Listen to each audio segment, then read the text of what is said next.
want to say to the people who donated for the GoFundMe. It was one of the happiest moments of my life so far. It was this moment where I realized that the Topi tribe had happened. I knew there had to be a way for it to be seeded and to grow again, but there needed to be T-O-P-I, Topi. But I also knew that there wasn't a way that I could see that we could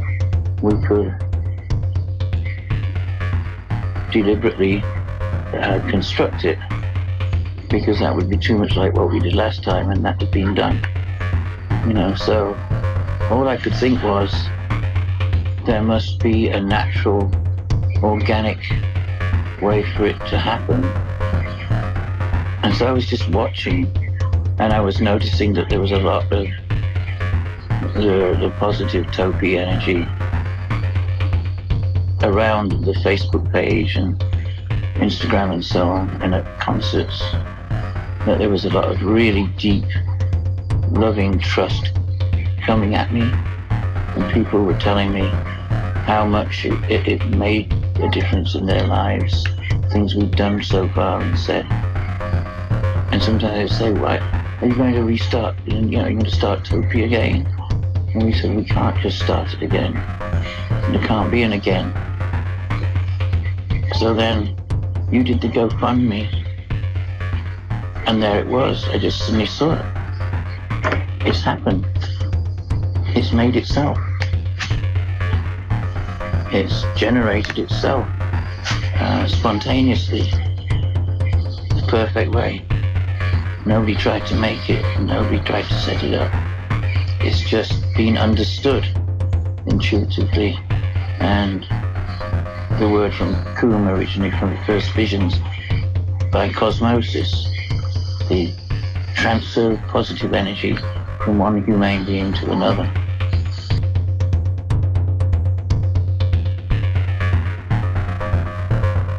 Yes, hello. I'm Jason Louv, and this is episode 46 of Ultraculture.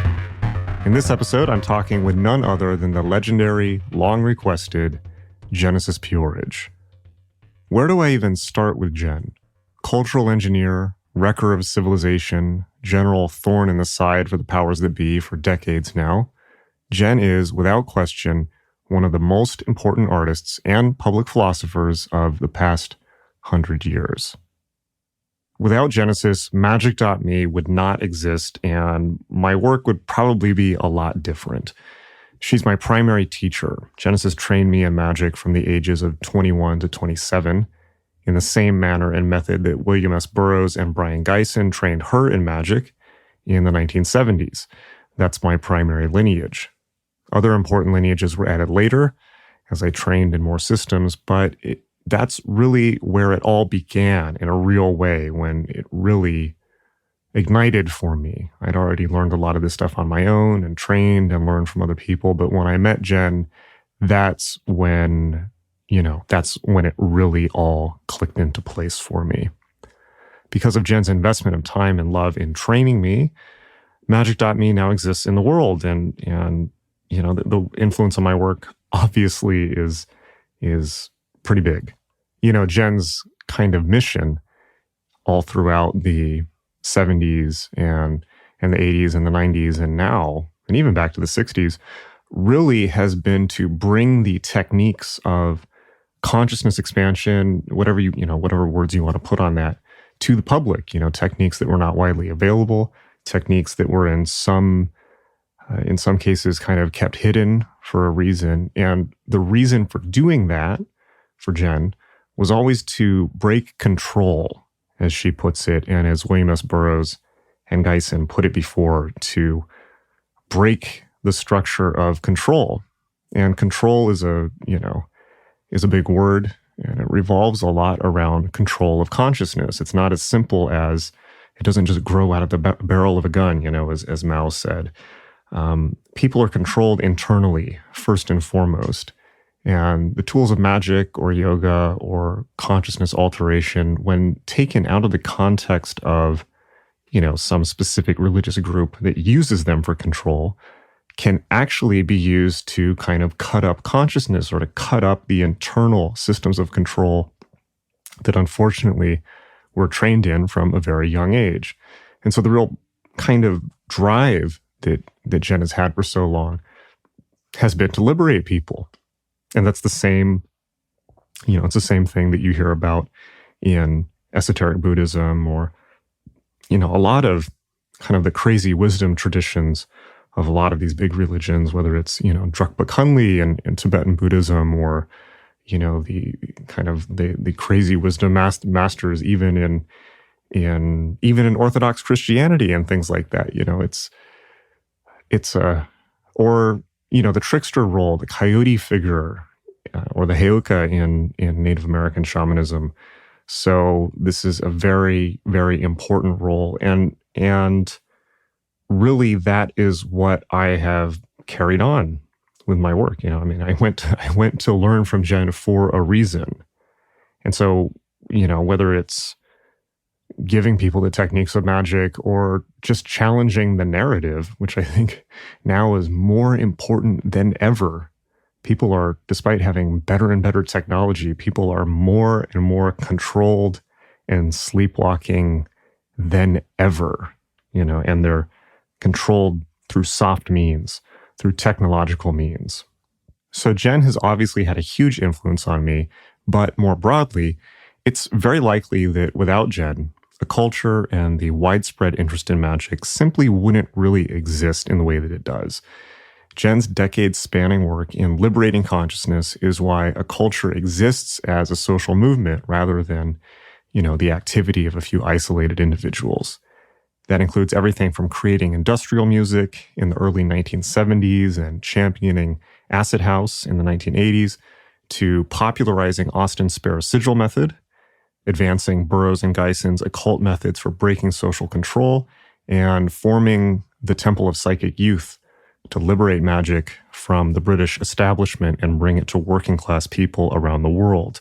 These are all activities for which Jen already paid a high price, culminating with being forced into exile from Britain in 1991. So, as you likely know, Genesis P-Orridge has been battling leukemia for the last year. About a month ago, she was admitted to the hospital as she was unable to breathe without oxygen. Jen's lungs had become blocked with fluid, which her doctors had previously attempted to remove with a suction needle, which failed as the fluid had become too viscous and thick.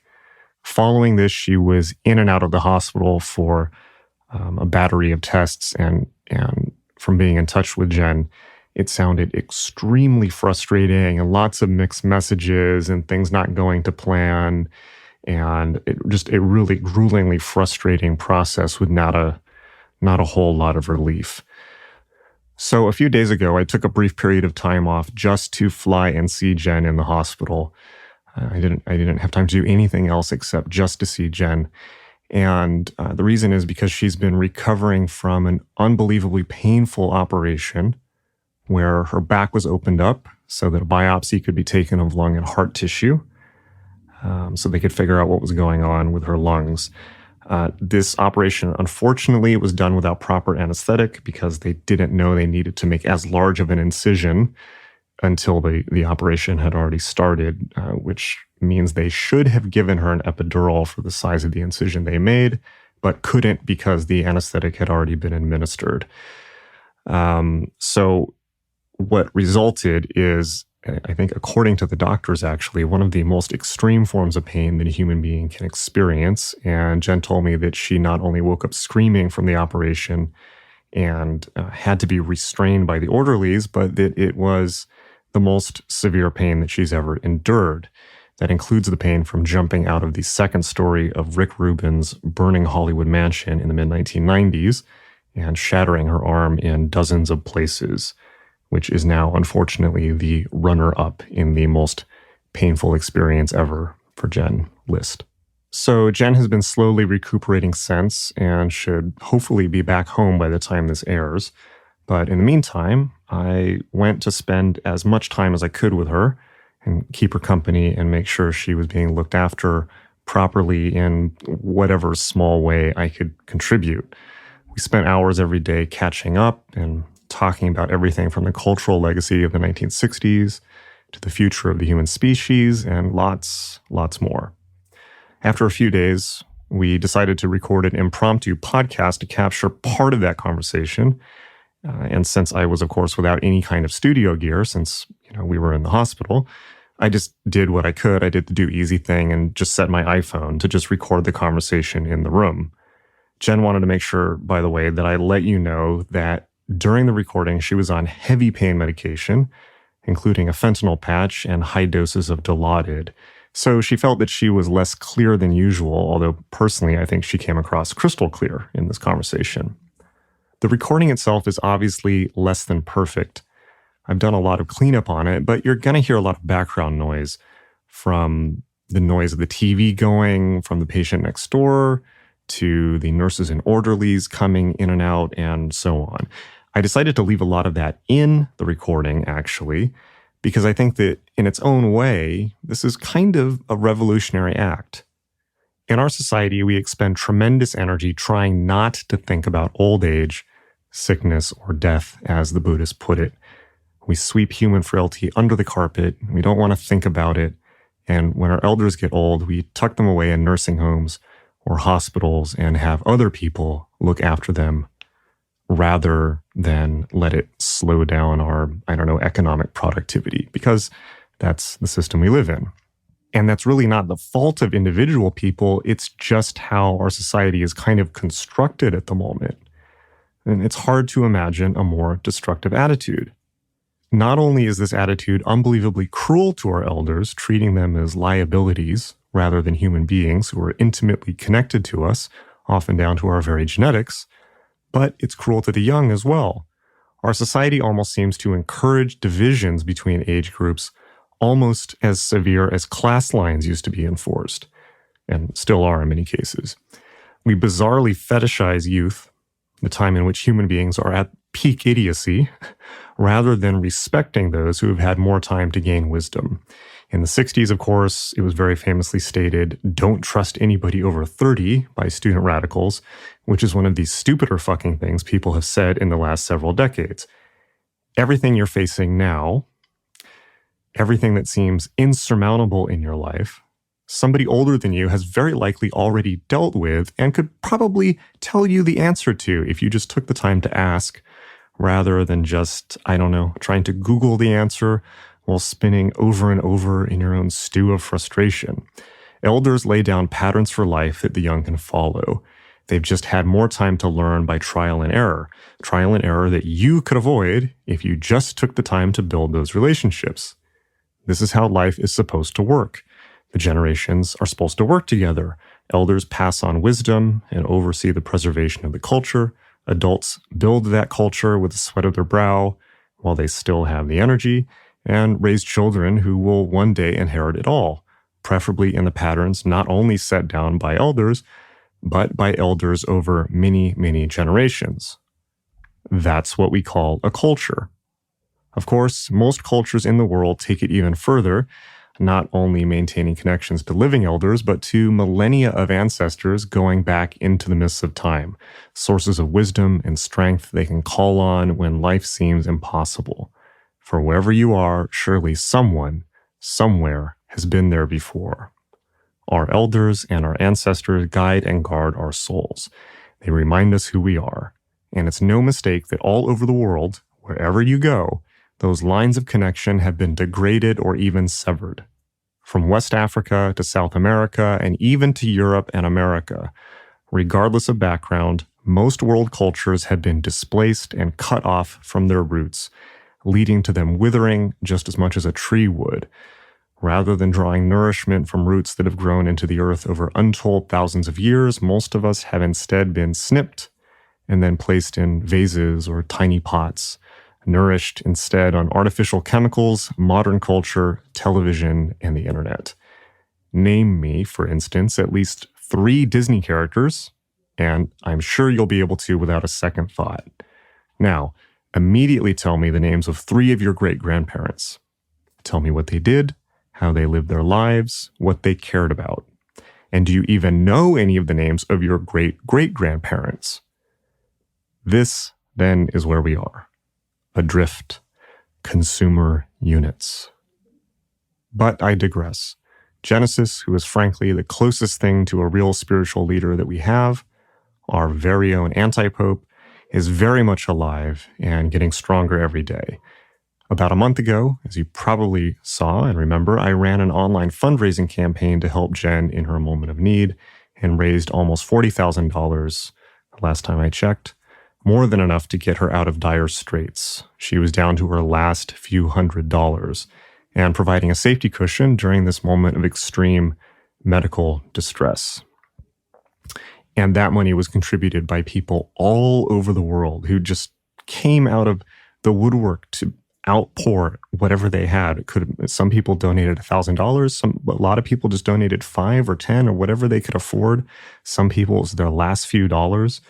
And it was all given with messages of tremendous love. And it made such a huge, huge difference for Jen. It was incredibly touching to see and to facilitate. And all I was doing was just sitting at the computer, running posting on Facebook and facilitating it. But the outpouring of funds and love came from all over the world. And maybe you listening to this now, because a lot of people donated. So this followed on from earlier fundraising campaigns that were done by Douglas Rushkoff and Chandra Shukla. And this is, at this point, the only source of income that Jen has, as she's currently too sick to perform. Jen has a lot to say about that fundraising campaign in this episode, so if you've already donated, make sure to listen for her message to you. The campaign is still going, of course, so definitely check it out at the magic.me blog. That's at blog.magic.me. Magic is spelled M-A-G-I-C-K, blog.magic.me. And just scroll down and you will see the Genesis P-Orridge Needs Your Help post is very prominent. It's right there at the top. Please check it out and take this chance to help support a true living legend who really truly does need your help. In the meantime, please enjoy this excellent, rare conversation with somebody that I and millions of people all over the world truly love. Oh, and by the way, just to let you know, there is a ton of new content up at magic.me. If you scroll down to the office hours section, you'll see that we've added almost 30 hours of new content over the last several months, recorded in excellent video and audio quality. This is some of the best content I've got. There are hours of seriously in-depth sessions in which I go back and forth with individual students on some truly intense and central questions about magic, philosophy, brain change, yoga, Kabbalah, NLP, walking the spiritual path, and everything, and I do mean everything in between. It's perhaps my very own online multimedia video edition of Magic Without Tears. Okay, so please enjoy the show and definitely check that out at magic.me and check out the magic.me blog for your chance to contribute to Jen's recovery, because we want her to be with us for a long time to come.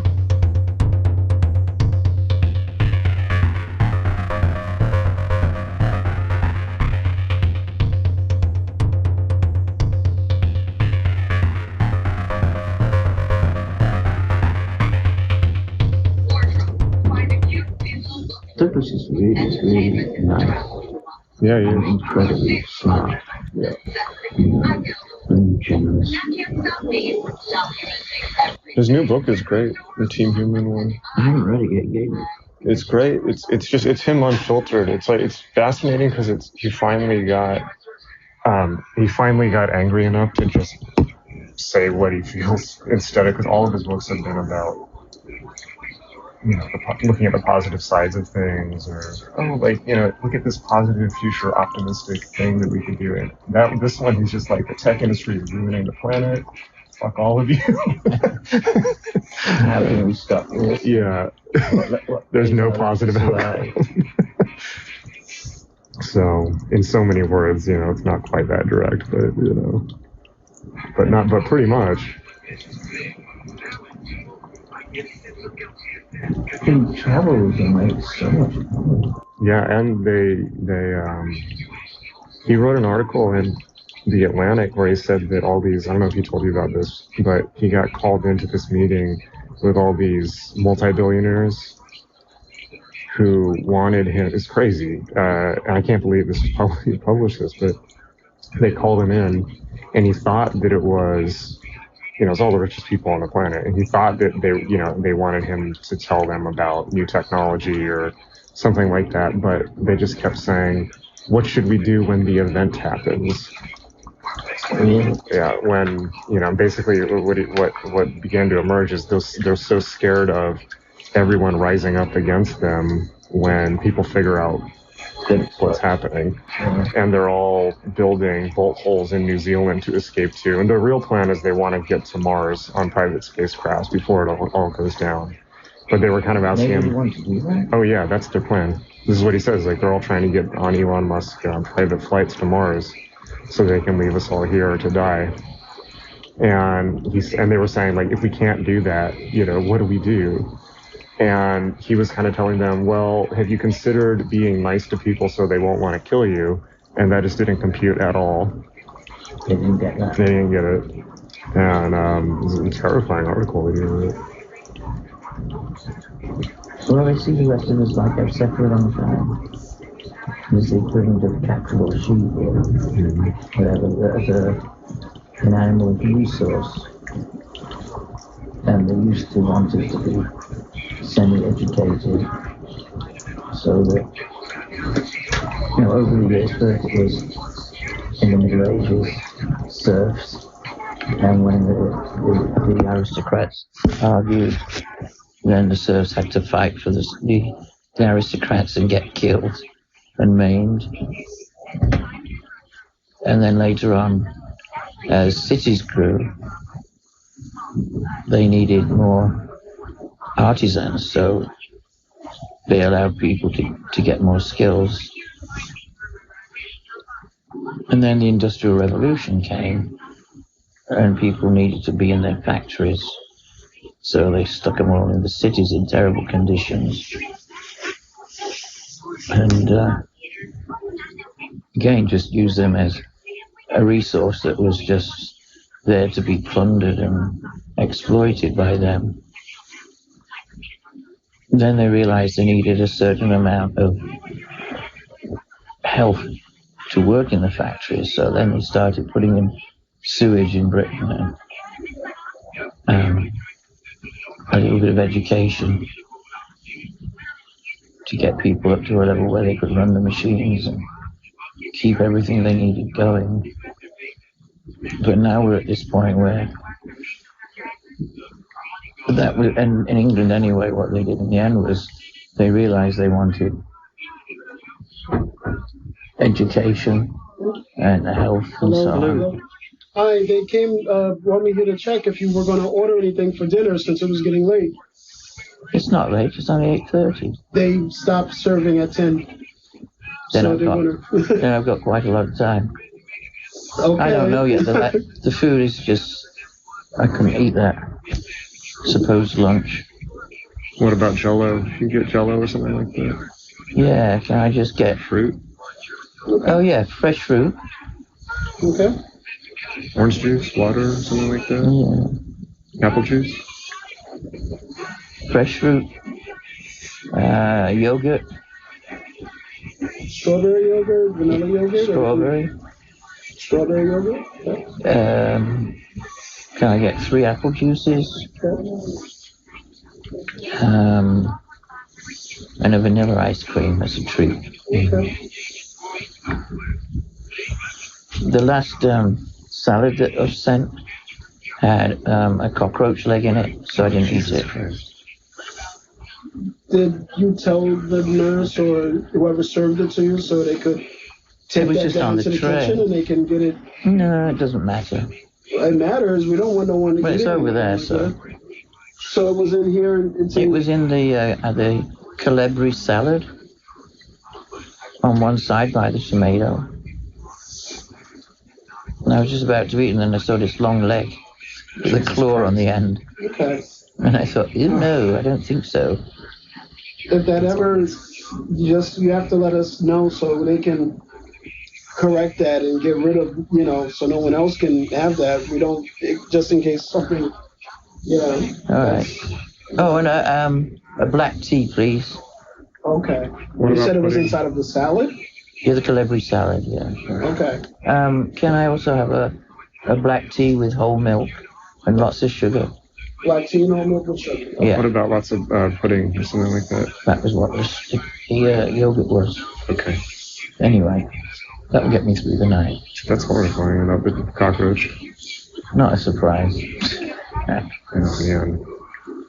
So yeah, that's the only reason there was an education and health system in Britain was to keep the workforce strong and healthy and intelligent enough to run machines. But then we got the technological revolution. They don't need us anymore. Now we're just a leftover resource. Like we're just billions of animals that they feel obliged at a very low level to feed and protect. If that, I mean, I think that... But I think that's even faded only away. To protect themselves, really. And now they don't even think about that because they're aware of the event. Well, now, I mean, in the next 10 years, everything is going to... Literally almost everything can be done by either outsourcing or AIs. Except for service work, Massive populations that are irrelevant. Yeah. And they haven't thought of a way to tell everyone that they don't need us and to think of a way to make it work in some alternative plan, because they don't bother with that, because they think of us as just an animal that's, in their view, we're a different species, a lower species. And so at the moment, I mean, apart from trying to save themselves, they're deciding which way to try and wipe us out, so that we won't attack them and that we won't be a drag on what's left of the resources after climate change comes and breaks everything down. Yeah, well, I'm convinced that's why OxyContin was being pushed so hard. In basically in the Midwest, in populations where people aren't doing farming or manufacturing work anymore. Now everything's been devastated by OxyContin. And meth as well, methamphetamines. And also the food. Monsanto is getting sued right now. They're going to have to do between $3 and $5 billion payout because they finally proved in court the crop killer Roundup causes cancer, which they claimed it didn't, with thousands of scientific studies, which were all done at UC Davis or other UC schools that are bought and paid for by ag business is the biggest donors to these schools. But there are some papers that actually mean they knew as well, which they just didn't, they buried, But that guy was amazing that took them to court. Oh, you probably know more about it than I do then, because I just saw the basics. There's this one man that had been using it and got cancer, and he's the one who took them to court. And with his lawyers, he's the one who won. I mean, for a sort of an ordinary working man to go up against them and win is incredible, especially when he knows he's dying. Wow. That's amazing. But he said he did it because he did it for everyone else. And that's what I've been saying today, It's about giving everything to everyone. It's not about taking anything for the self. It's really, the way I've often tried to explain it is you have to view humanity as a species. So if you think of something like an amoeba or a creature, some kind of living, simple creature, if it gets damaged, it will send whatever resources it has to heal itself. If part of it is running out of nutrient, it will move nutrient to where it needs it in order to maintain maximum health of the entire organism. And the human species or as I prefer, the humane species, is the same. It's one organism. And we have to start dealing with it as a one organism. So if some of it is damaged, whether it be through war or natural events like earthquakes, we should, the species should naturally, just without a second thought, send the required resources to take care of that in the best way possible. If there's some kind of, God, it's so hard to think on oxycodone. No wonder they like it. You don't have to. It's so amazing that I see why they give it to people. Yeah. Well, interesting. If there's a lack of food, or there's some kind of plague, or the crops fail somewhere, whatever, then we should naturally just send what's needed to repair that. Yeah. And if we start looking at the species as an organism, there's more than enough to always heal or give nutrient where needed. Yeah. It's just a change of the way you view it, that it's not individuals, it's cells of an organism. And all of them are really reliant upon and connected to each other. And the most sensible, practical, effective way for that organism to be at its maximum health is for it to use whatever it has to heal or repair damage. Yeah. But we don't look at it like that.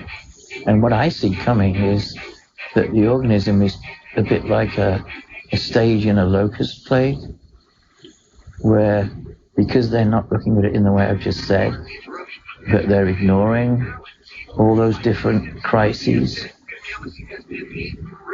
we're at the point just before all the locusts take off and consume anything that they see. And that's what we're doing in a way with palm oil and so on. Oh God, yeah. Palm oil's the worst. Yeah. So I see there's like a fucking plague of locusts that's just going to consume everything to put off thinking and solving. And we'll just accelerate the destruction of everything. That's interesting, because there's obviously the locusts are in the book of Revelation, but they're also in that the world will be consumed by locusts. But then Crowley turns it around in the book of the law, where he says that people who follow thelema or thelemites are like locusts, and they'll eat up the earth, which I take to mean, but thelema is, there's lots of ways you can take it, but if you take it as people who worship their own individuality, like me first, I am God, me alone, Yeah. and that they will become like locusts to eat up the earth. Well, exactly, yeah. Yeah, it doesn't fit the one organism picture. Yeah. It's exactly the behavior that's destroying everything. It's exactly the behavior that makes those billionaires think that they're somehow exceptional and superior. Well, my sense of what's happening is because... But I had a vision of us being locusts when I was in the hospital a few weeks ago. What was that? Just suddenly I saw it. We're locusts, and we're at the point where we're almost ready to take off and just consume everything. What about the William Burroughs thing, where and Geisen, I think, where he said, they both said, Earth is a space station, the point is to consume it, to get into space. We're not doing that.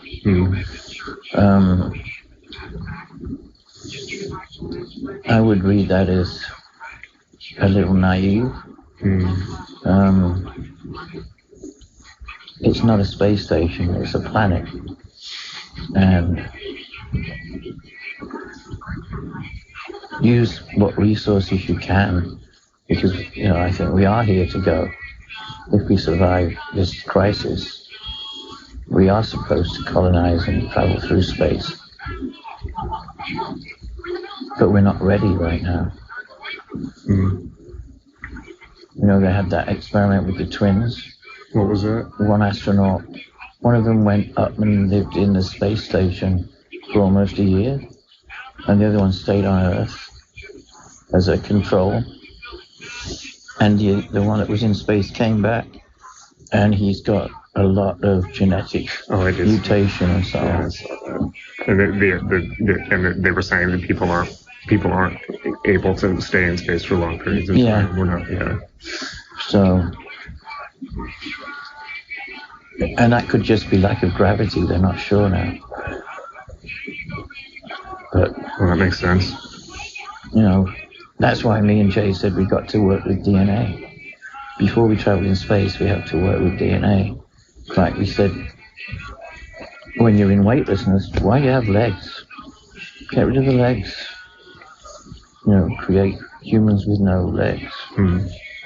Maybe you need extra arms because it's so complicated making everything work. So have 4 arms, no legs, and find ways genetically to be more resistant. I'm just imagining these sexual positions. Yeah, well, you can redesign those too. It's just the idea that there's no limit to changing what we look like. Just because we always said, this is just a container. It's not sacred. That's being used as a control, and still is, to suppress women and suppress piercing and tattooing. Anyone who says they have the right to do whatever they want to their own body. But the way forward for our species has to be letting go of the idea that this is a finished thing. This is an unfinished project. And the next phase has to be one where we redesign ourselves to function the very best in all the new situations that we discover. That's interesting. People talk about the inviolability of the inviolatability of the human body because people are made in God's image. Well, even God, the whole Bible is the story of God changing and becoming less of a dick. So, Exactly. So those change is part of, it is in time. And it doesn't describe what he looks like either. Yeah. And also everything on the planet is a reflection of God. And then people born without arms and legs look like God as well. So I think that's just a complete control system anyway. Yeah. That was done just to stop people from realizing truths about the body being our own to design and redesign as we choose.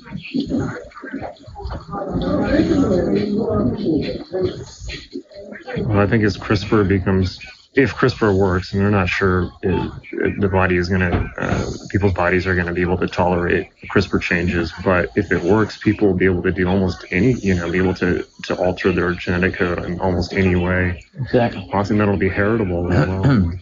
So they'll be able to edit out whole diseases or add things or create, that's the real transhumanism. Yeah. But of course, my sense is it will be only, at least at first, only available to the very wealthy. And it'll be about life extension because they're afraid of dying. Yeah.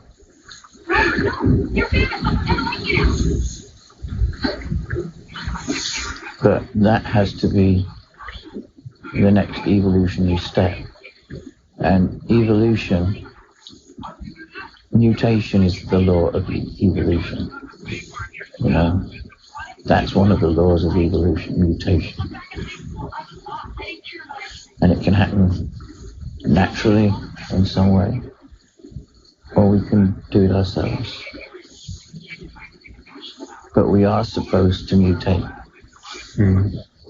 That is what happens.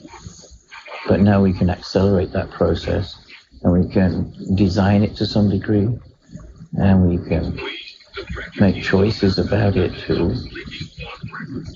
Like when we're watching those guys swimming under the sea with their air tanks and everything, I've always thought, wouldn't it be wonderful to have gills and be able to just swim under the sea like that?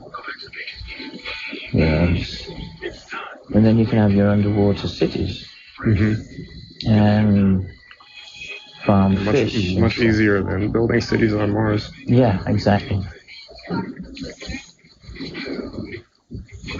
think that would be a fantastic thing to do. So, a lot of it is just down to not think of imagination as just imagination, but actually as real options for change.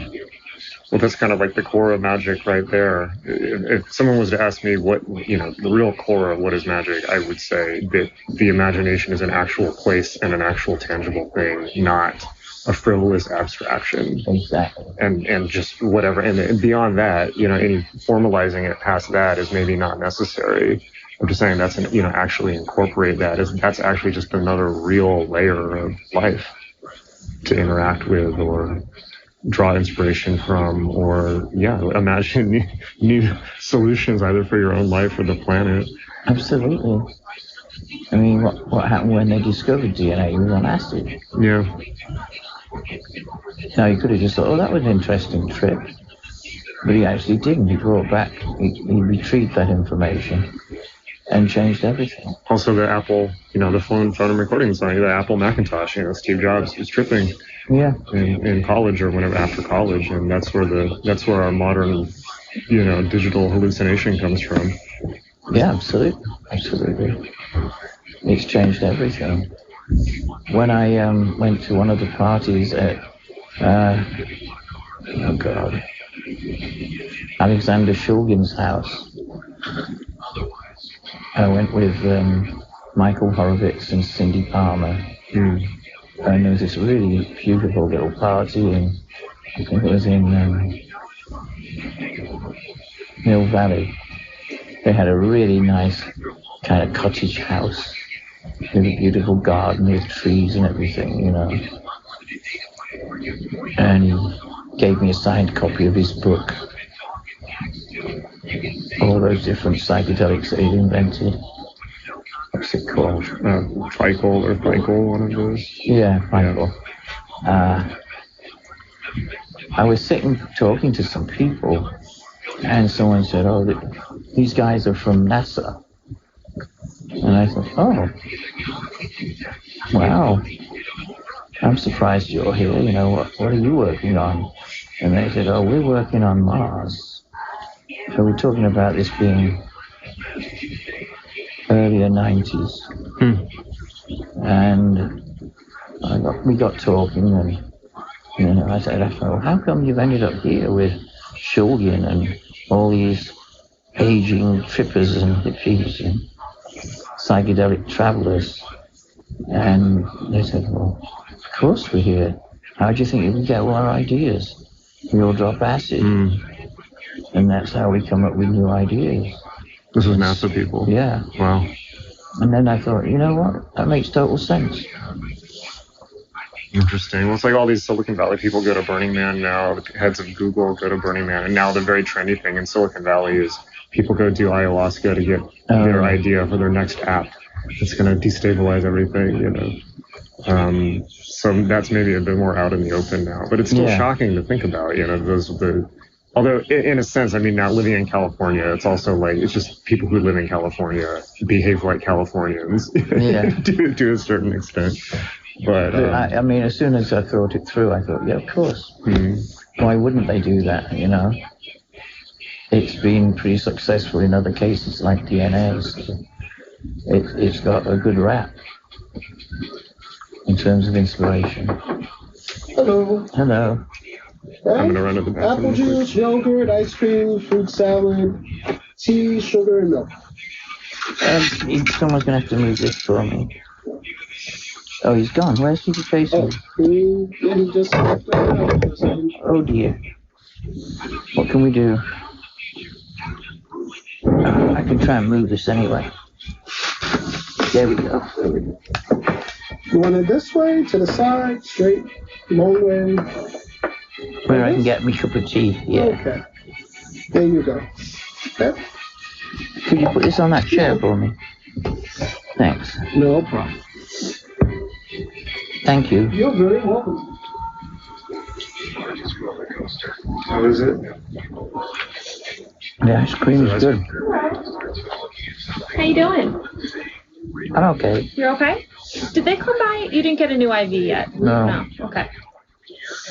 I'm going to be needing some new cold packs soon. New cold packs? Sure. After I've eaten, yeah. Okay. You can just give us a ring when you need them. Is somebody going to come and put in IV? Yeah, new page. I don't know, maybe it's change of shift. They're taking a little time to get here, but I want you to get it so I can give you the Lasix. I know it's been delayed. That's going to be difficult to do like this, though. Yeah. It's alright, they're pretty good. How's the pain right now? I know you got an oxy 630. It's okay. Right, and the breathing's okay? I know you're short of breath this morning. Okay. Yeah. You let me know I if... don't know why I've been short of breath today, though. Yeah. I can't think of a reason. Right. You let me know if you need anything. I'll be back later with medication and hopefully we get that IV in there, okay? Okay. Is there a skirt on the full outlet anywhere I need to plug my phone in? Sure. So there's outlets back there. I can Dude, the mine's IV pole. already there. The IV pole isn't in use, so I can unplug it. Okay. Yeah. Sure.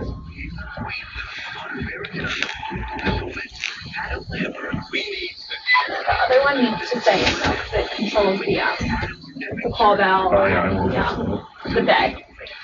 There's no USB ports in the bed or anything? No, unfortunately not. They really should though, right? That'd be pretty useful. Yeah, go ahead and use that. Oh no, I think that's through like cable or back. Oh, I see. Okay.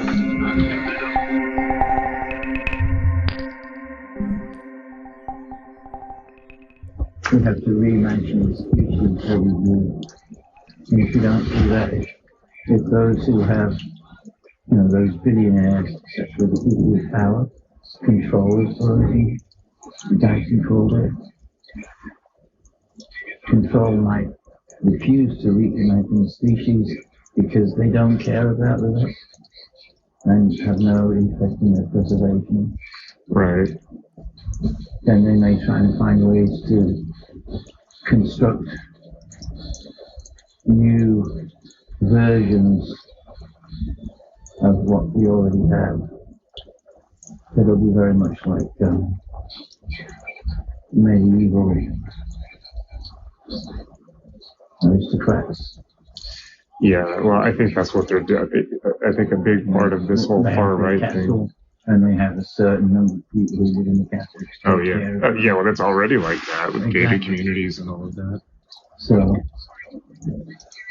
I think that Silicon Valley has become the new Medici city-states in a way, and they're so rich and they're so far ahead on the curve beyond everyone else and have so many resources that they really do, they are starting to see it like that. And I think that one of the reasons why all this far-right stuff has swept through society is they want to get people used to this and like push for this idea of going back to that medieval worldview. Yeah. Feudalism has become technological feudalism.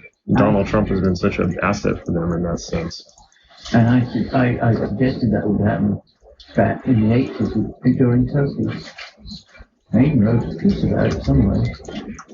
Hello. Hi. This is P-Orridge, right? I'm sorry, the IV nurse. Oh, hello. I'm going to put a new IV here, okay? Mm-hmm. Your IV is leaking, I heard. What? It's leaking. That one you have? So they say, I'm not next to it.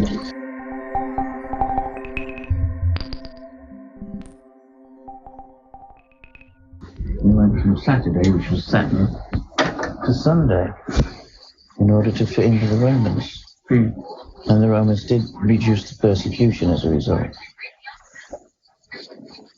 Is it, we're just worshipping a different god like the ones that you worship on Sunday? And the Romans went, oh, okay. That makes more sense. Political decisions. How many Christians even think about why they worship on Sunday? A lot of them don't even read the Bible. Well, of course not. So, especially the New Testament. yeah. They definitely don't read that. Where Jesus says, love everyone forgive everyone, Yeah. take care of the children, no one. Take care of the poor. The poor, Well, in a way, I feel like they don't follow his words at all. Yeah. Well, it's also similar to what you were just saying. In the New Testament, his commandment, where he basically says, "We'll keep doing the 10 Commandments." But since this seems to be I feel like the entire history of monotheistic religion is God continually getting frustrated with people. It's just like, okay, here's the covenant. Just follow these 10 rules. It's very simple. There's only 10. Just follow these rules, and everything will be fine. And then he comes back, and just everything's gone to shit. It's like, okay, tell you what, everything's forgiven. I will send my son. And Jesus comes down and says, all right, I see. And this is the whole point of the Good Samaritan story, where he's, they're going down the road, and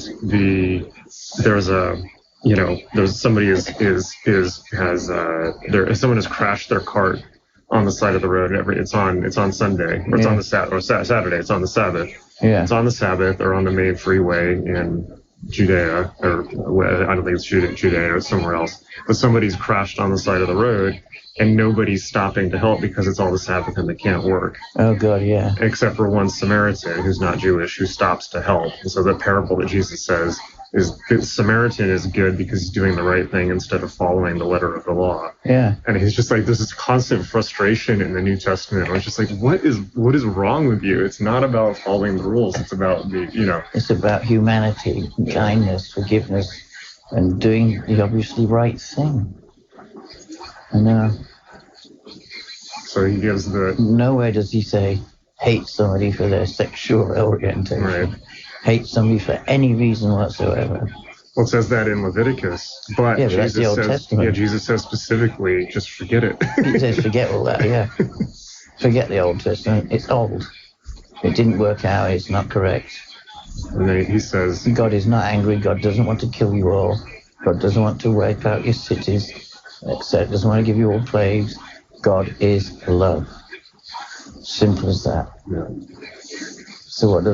They become more and more obnoxiously cruel and bigoted and start to smile while they burn people alive. Mm-hmm. Yeah, it goes to shit again. But you get where Jesus says, okay, clearly the 10 Commandments were too much for you. Let's simplify it. One thing, love your brother as yourself. But it's exactly what you were saying. We are one organism. Love your brother as yourself, because we are all part of the same thing. It's the same thing that the Buddhists are saying with compassion. We are all one organism. So Stop hurting yourself. Yes. Just cut it out. It's a perceptual flaw that people have. They think they're separate. Exactly. So, but that was apparently they've been too told much. they're separate because it suits those who like control. Mm-hmm. Once you've separated people and you've made them think that there's different types, then you can control them by playing them off against each other, making them suspicious of each other, telling them that certain ones are doing something disgusting, whatever it might be. That's how they control, through fear and guilt. Mm-hmm. But that's not the message they were given by Christ. So it drives me crazy when I read things that are supposedly Christians, and they're obviously not Christians. Mm-hmm. I mean, I'm sure there are many thousands of Christians who would happily burn me alive right now, or execute me in some way, just because one of their leaders or online gurus told them that I was evil and a wreck of civilization. Mm-hmm. Which there are things online that say that by Christians. Mm-hmm. There's other sites that say I'm a Satanist. I would never be that banal. It's like what we were just talking about with the Crowley book, with Liber B, where it's, every time somebody expresses truth, it ends up becoming a system to control. Not every time, hopefully, but so often it has been. Yeah. And that's where the wise person has to be really careful.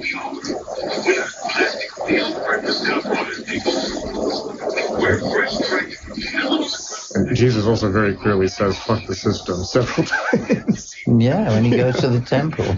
Yeah. And he said, we don't need temples. You know, God is inside all of us anyway. You know, we don't need any of this. Throws out the money lenders and the money changers. Throws out the people supplying animals for sacrifice. Which people forget that was going on even. It's still going on. Yeah. Well, I don't mind. I actually understand animal sacrifice, having been to West Africa and so on. I see why blood is seen as a part of ritual. And after all, in Christianity, it's still in there. It's symbolic now, but there it is. And Christ is a blood sacrifice. There's a specific take on it specifically says in the New Testament that the reason that Christ was sacrificed is to end blood sacrifice. Yeah. No more blood sacrifice. But now, and I also see war as blood sacrifice, and Absolutely. I certainly see factory farming and torture of animals out of sight and out of mind, where people don't even think about it and they just accept it as, oh, this is how it is. That's far worse than anything anyone does in Santeria or anything. It's not even in the same universe. Absolutely. There's a big difference between consciously killing an animal, either for food or for a religious reason, and Or for healing somebody who's sick.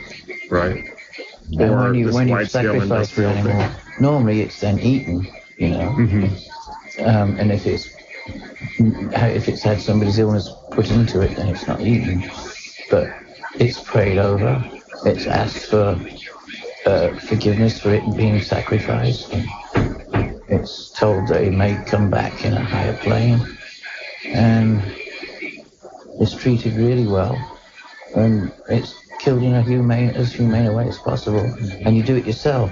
So you are responsible for what you've done. It's not done secretly somewhere else. Right, and it's infinitely more humane than anything that anyone just buys off the shelf, for a sandwich. It's the same with hunting. I feel like hunting, or what you're talking about. I mean, that's part of human existence. It's like it's the wide scale industrialization of torture that is That's awful. Yeah. But people don't even think about it. It doesn't even cross their mind. I know.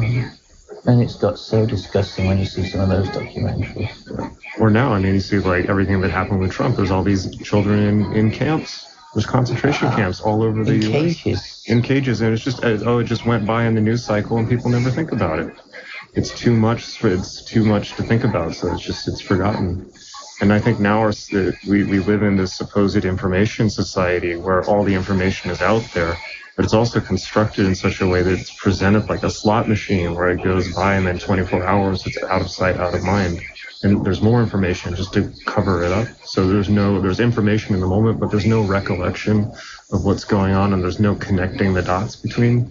And I think that's where he was genius. I think he figured some of that out. Trump. He figured out people's attention span was really short, and that he could just keep pumping out things to bury the one before. Yeah. And it didn't even matter if he was lying blatantly. That didn't matter anymore. And he's been very successful with that strategy. Because people aren't thinking anymore.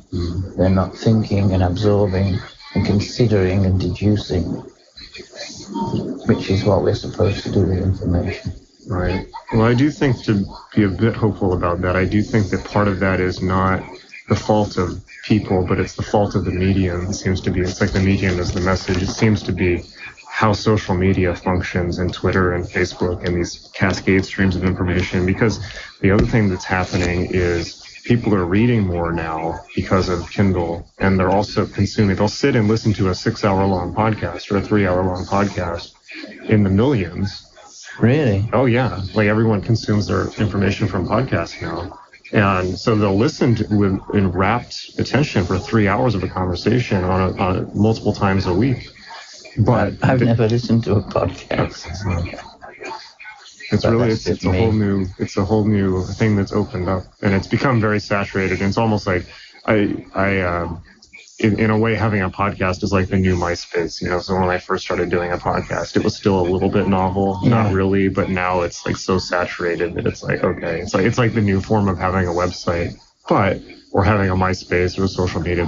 Everyone has one, but it shows that people are, they do actually have long attention spans, and they're really, really hungry for connection with other people, which is what podcasts simulate in a way. They simulate being there for a conversation.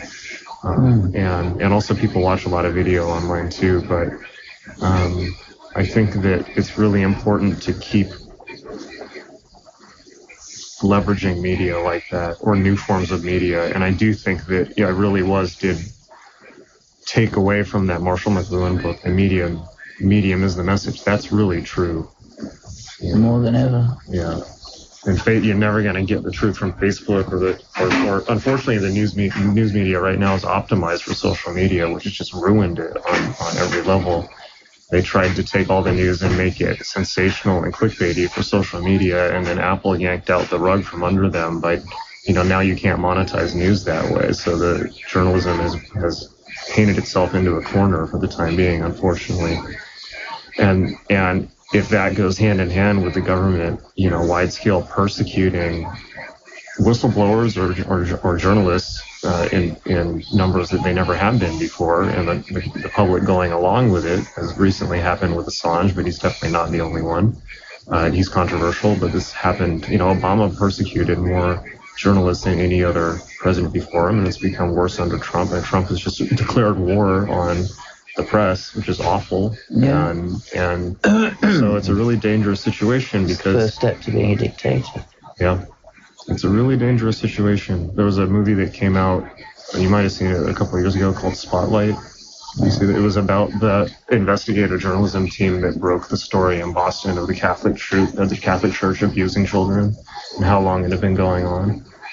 Oh, no, I didn't see that one. It was a team of 5 people at the Boston Globe, and they sat in a room for a year working on that story, and it turned into one article. I seem to remember that. Maybe I just didn't know the title. Because I did watch something about that. That would have been it. And that's just the economics of that. It's just not possible anymore. So who's going to, if no one can get paid to tell us what's going on, we're just not going to know what's happening. And that's what it's become. You okay? Yeah, plus there's a lot of people who write for nothing just because they want to have their name somewhere. Young people that want to write will just write for sites that won't pay them. So the people who have been doing that as a living, it's even harder and harder. Right. Because the editors can go, well, you can get so-and-so to do it for $50. Oh, that's a high price. That's a high number. I know, it is. As soon as I said it, I thought that's a bit high. Yeah. People work for exposure. Yeah. So who's, and meanwhile, the supposed mainstream media is not, I don't know. That's a controversial topic too, but I just need to call a nurse. Okay. Whatever she switched on with the lights means I can't control them anymore. I think that's a switch. I can just hit it. I need some more ice pack anyway. Right. I can turn this switch off at least. Yeah, okay. Good, that's better.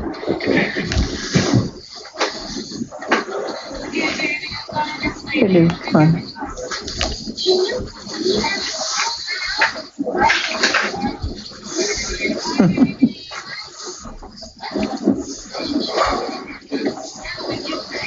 So, what are they digging? It's like an archaeological dig. Yeah.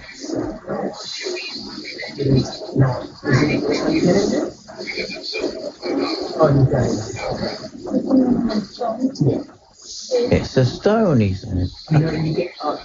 Ooh, it's a stone. You get it every night and nine.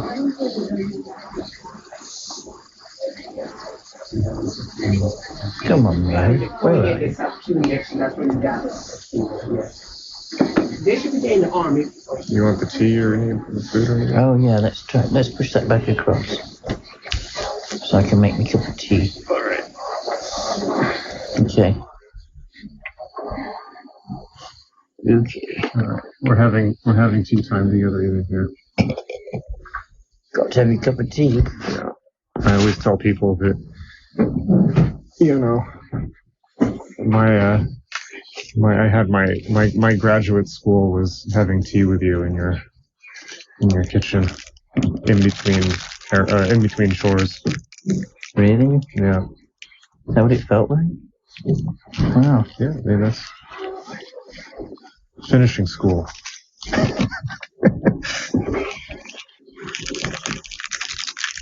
That's true. I mean, I met you right. You know, I met you was my junior year, my internship after junior year of college, Wow. and then so that was kind of I went from school to learning from you.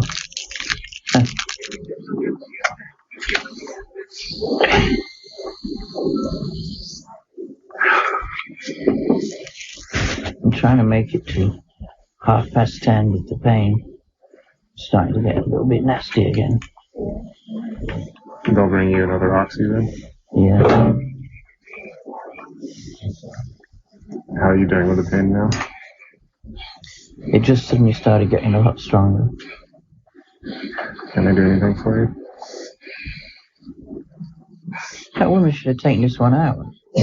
If she's not using it anymore. What did she just give you something? She's given you way to squirt stuff into me. Nothing else? No.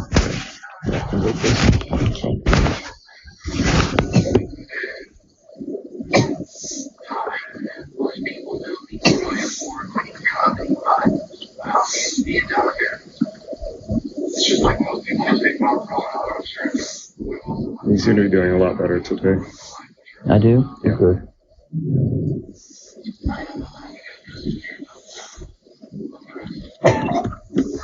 You were not at happy camp when I showed up. They hadn't given you enough. You need a hand? I got it.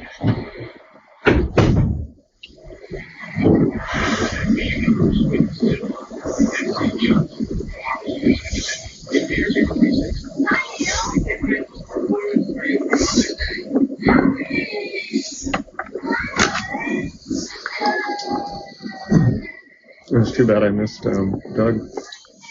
He just rushed in while he could. It's only here like 10 minutes. Is that another fun?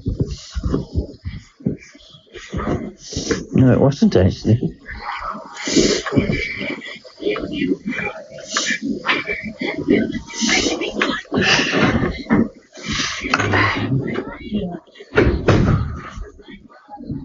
Yeah, it's interesting.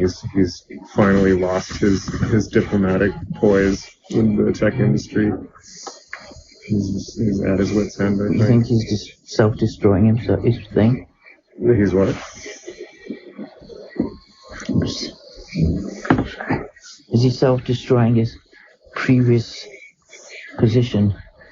I think he's not being political as much in the sense of he's not, I think that it seems to me, I could be, putting a different gloss on things than the way they actually are. It seems to me that he, for a long time, he thought that the beast could be reasoned with. He doesn't seem to think that anymore, So Yeah, he did think that, yeah. Well, I did too. Yeah, everyone did. It seemed. I don't know. I don't think you ever did. No. But there was a lot of hope that the internet would be a force for liberation. So a couple of things. The cold pads. Happens here. The pain's starting to get much worse. Much worse. Okay. In the back, same area. Side and arm even. Now it's coming down the arm. Okay. Is that new? Yeah, but no, it's not really new. It's just I didn't mention it before. Okay. So I'm trying to do things like eat and so on. When did the arm pain start? When I tried to eat and drink. When you tried to eat and drink. Okay. So it's just connected to pulling on stuff. Okay. Aching, burning, stabbing, aching. Okay. All right. No, I know what it is. It's just. Yeah. The next oxy isn't due for another hour. I know. What's the pain at right now? What's the time? 8. 8? Okay, let me page them. Let me see if I can give it early or if they want to give you something else in the meantime. And this needs emptying. Sure. I'm going to give you these. Okay. I'll empty that. You got a new ID on that side? Yeah. I gotcha. Okay. But they didn't take this one off. Okay, I'm going to take that one out. Okay. And I'll grab the Lasix now that you have the new ID, okay? Okie doke. Because she doesn't have a hip joint, she can't have a job that's standing. Can't be a waitress. Can't work in a kitchen, etc. Can she not stand up for long periods of time anyways? No. Yeah. When she went for one of her 3 monthly checkups with it in Spain, they were different doctors, and they had her x-rays on the wall. And when she walked in, they thought for a minute it wasn't her. They expected her to be on crutches or in a wheelchair. You've seen the picture of it, right? No. Yes. Can't she can stand up for short periods of time? Or? Oh, yeah, she can walk for small distances. But I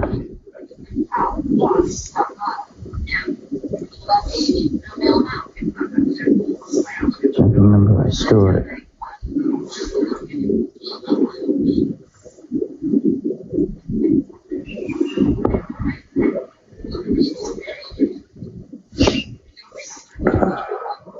That's how she got into Japanese rope work, was, as a counter to the pain, etc.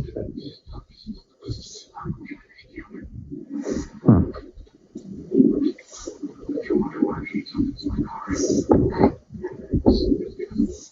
don't know why that should be.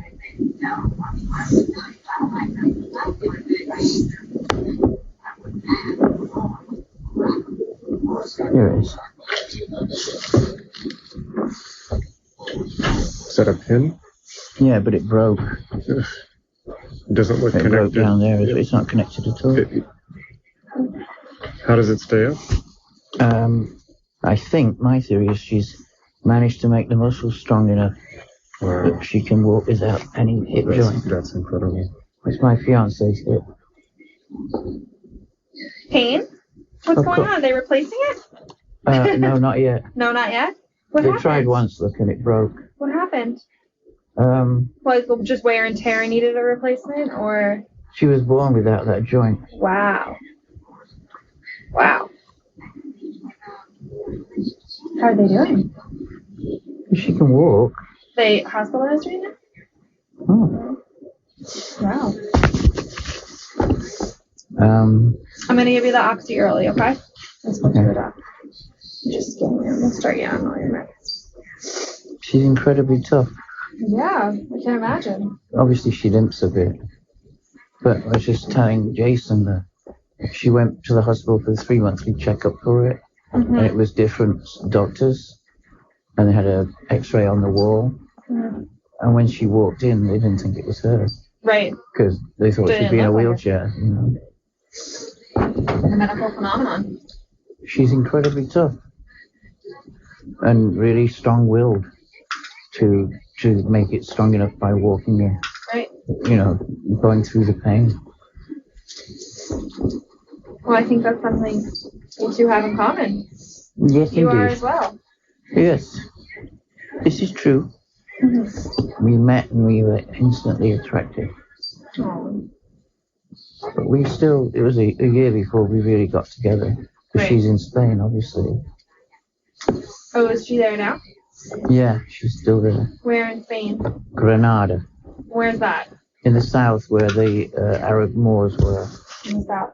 Yeah, where the Alhambra palaces. Okay. I've been to Seville before. That's as south as I've been. Yeah. In Barcelona.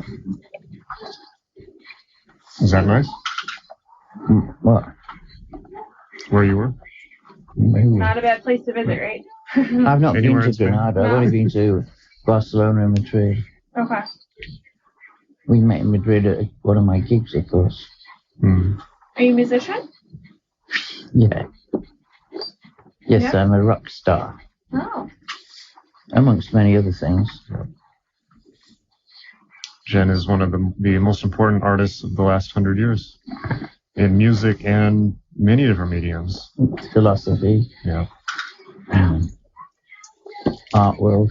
Public philosophy. Soloist, or you're in like a band? I have a band. Band? Yeah. Have had since 75. Very cool.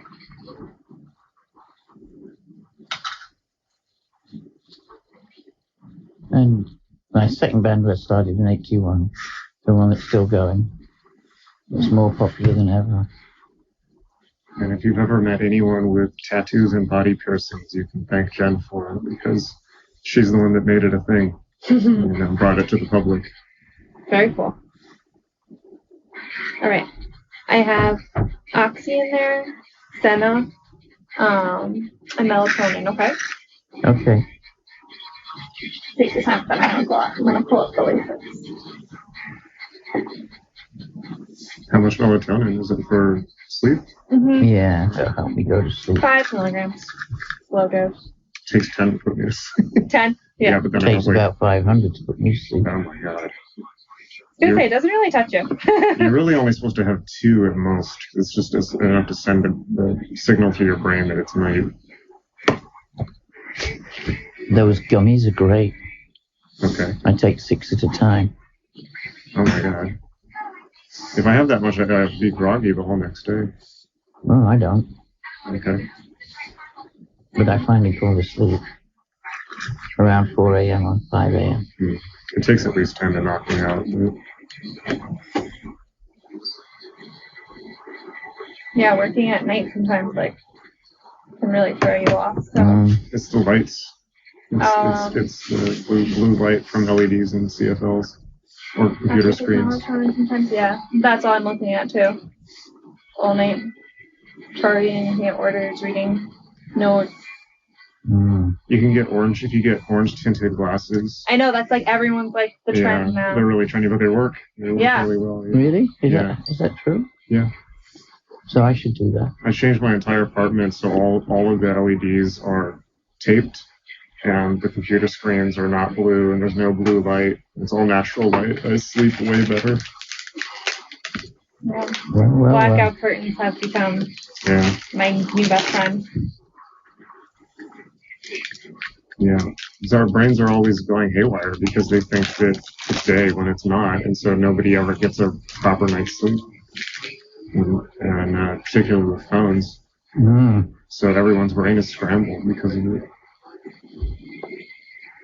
I completely taped up all the windows in my bedroom with blackout, not just blackout curtains, but blackout film on the like vinyl black sticky stuff on the windows, and I felt like it's the first proper night's sleep I'd had in at least 10 years. Oh, definitely. Yeah, once I got the curtains. Totally blackout? Yeah, completely black, including any blinking lights or any LEDs or anything in the room. Jean-Pierre Tourmel is Sordide Sentimental, France. When I went to visit him way back in the 70s, he was doing night shifts at a petroleum factory, and he had his bedroom totally black like that. And I slept in it, and I slept for about a day the first time because I was just so completely at peace. Yeah, well, that's the thing. You never want to wake up because your body doesn't know it's day yet. It was really good though. Yeah, I'll go out for 24 hours. Like after working like 3 shifts like this, like I'll go out for so long. Wow. So like You're just wired. Yeah, I'll get home at like 10 and I'll go to sleep. And then I'll wake up, maybe eat something at like dinner time. And I'll just go back down. Wow. I don't know. The job is exhausting. So. Wow. Well, there was a study they did in Japan. No, you're good. I just want to get to this IV site now. Hang on. Okay. They did a study in Japan, I think a year ago or something like that, where they monitored people who were sleeping in total darkness versus just having the light of one street lamp reflecting in through a window, and the depression rates were 70% higher on the people who had depression rates who just had a little bit of light coming in from outside. Wow. Because their brains weren't fully, I'm going to mangle it, but their brains weren't fully resting because they thought it was, if you're just getting the light from one street lamp outside, think about it. It's like your brain thinks it's dawn, or Right. That's preparing to wake up the entire time. I wonder why that makes Maybe you that depressed. explains some moods of some people who work here. Well, Probably. fluorescent lights are the worst, like in a hospital or anything like that, because they give super high rates of blue light, which our brains are not meant to process.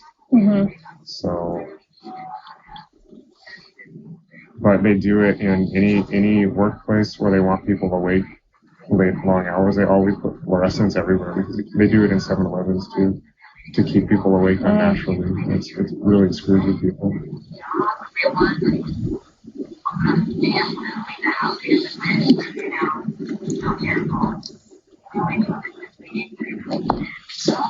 I just wanted to check. The IV woman Yeah. raised the bed, I think. I was actually we had- thinking that. Yeah, and we had to raise this to get me. Let's put you down, back down. There we go. I don't want you rolling out of bed. I'll put this down a little bit lower. Just a little bit, yeah. That's fine. What else is there to do? Is I'm going that to it? take that one out. Okay. Trying to hold this against my little thing.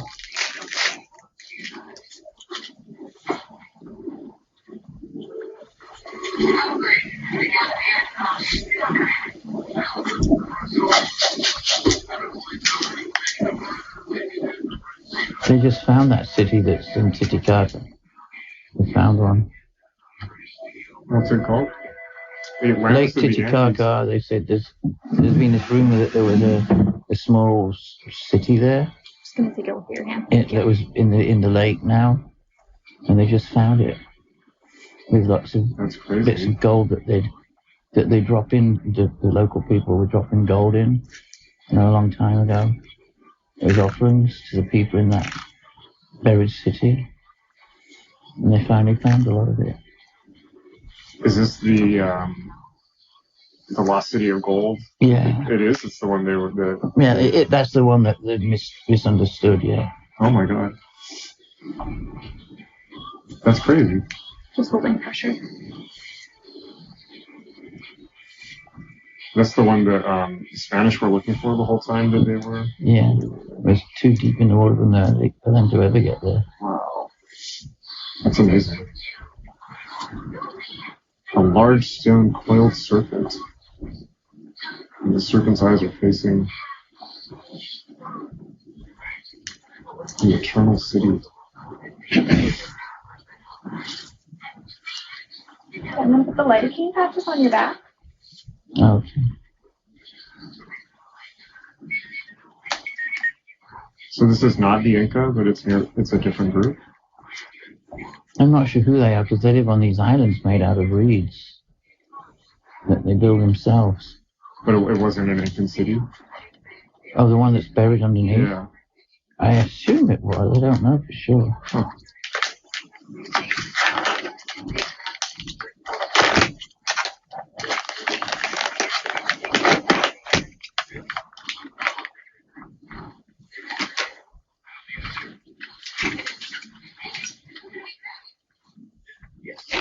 It's amazing how fast we lose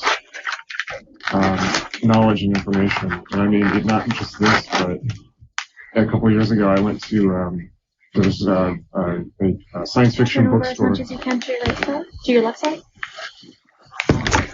There was a great used science fiction bookstore in LA that had all these pulp science fiction books from the 60s and 70s, and there were science fiction writers giving talks there, and nobody was going there. And I just went in and I felt like it was like this, like it was like a hidden Gnostic sect of people keeping old, forbidden, buried information alive. And that's just a few decades. I know. It's books from the 80s and 90s, books I grew up reading. And it's like now nobody even is even aware of that. Well, that's, as you know, I collect books like that from that era. So much great stuff. And that's lost already. That's it's why all I collect online them. in theory, Yeah. but people aren't exposed to it. So Yeah, but if online just vanishes through an EMP or something, yeah. then they're not there. Yeah. It's interesting they made the plot of the new Blade Runner movie revolves around that. There's an EMP and everyone's lost all of the information. Oh, is that what it's about? It's part of the background of the. It's not what it's about, but it's part of the backdrop of the movie. Is it any good? Is it worth watching? It's great. Yeah, it's great. It's really good. Nobody went to go see it. But just like the first one was a bomb. Also, they both bombed at the box office. Yeah, now it's like considered a classic. So the second one is in some ways better than the first one, I think. In some ways, not. Certainly the raining with lots of Japanese and neon, and it would become a classic thing they all copy. Yeah, is copied by every techno and synthwave album ever. And other films too. Yeah. And it's become the fallback into science fiction environment, hasn't it? Well, it's also become our model for the future that we've very faithfully made real, as opposed to the Star Trek one or something like that. God, I'm never going to have my cup of tea. Sorry. She won't fucking leave me alone. Leave me alone, for fuck's sake. I'll be out of here in a minute. Anything else you can come up with to keep me doing? Oh, I probably could. If you'd like me to stay. No, I want my You cup are of very lovely. I want my cup of tea before it goes cold. I can reheat it if you need to. I'm sorry. What? I said I can reheat it if you need me can? to. Yeah, I have a microwave. Ah. I might get you to do that. I will. No problem. Your I owe it to you, right? Yeah, it's your penance.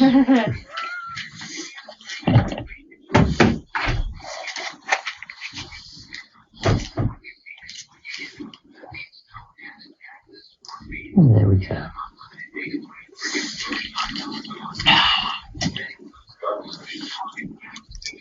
So I'm going to give you your nebulizer after you have your cup of tea. How about that? Okay.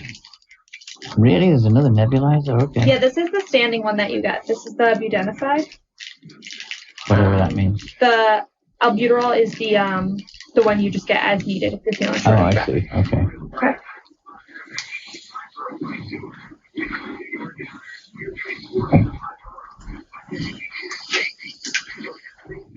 Naked and afraid. Oh dear.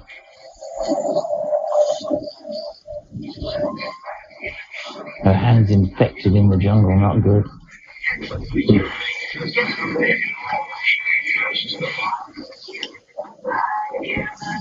I don't know why they want to do that.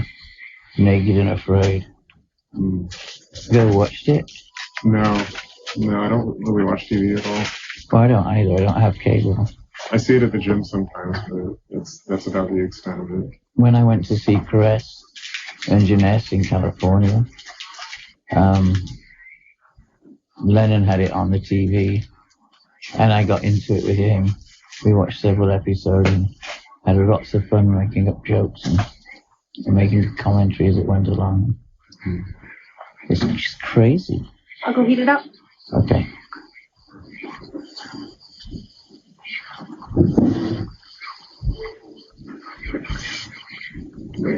It's like,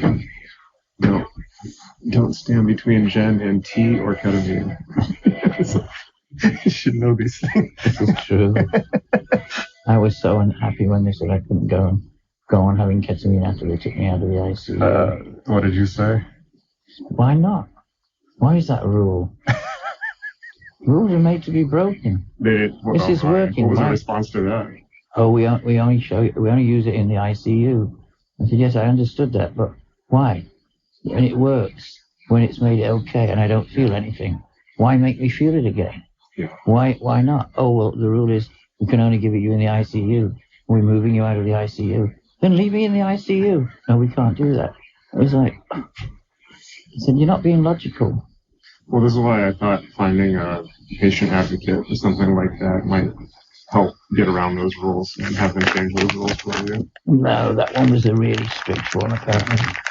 Well, that, to be fair, like when you said before that the third leading cause of deaths in America is medical accidents, almost all of those are from anesthesia.